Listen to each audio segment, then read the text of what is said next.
It's a tough game. It's a really tough game. The quality of players they have, the age as well of the players. They're a young team. They have one or two real experienced players, but they're mobile, they're energetic, and they have ability. A lot, like 90%, 95% of their players are at top clubs, exposed to Champions League football as well. So this is a good team, really good team.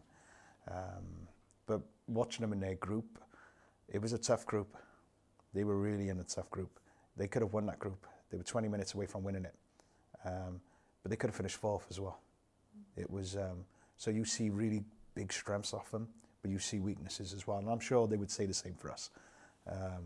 We have to be nothing short of our best to beat these. Because if it isn't on a day, this team's good enough to go and win. So, am I prepared? Of course. But the simple part of it is it has to be hard because the price is so great. So, yeah, it's going to be a tough game.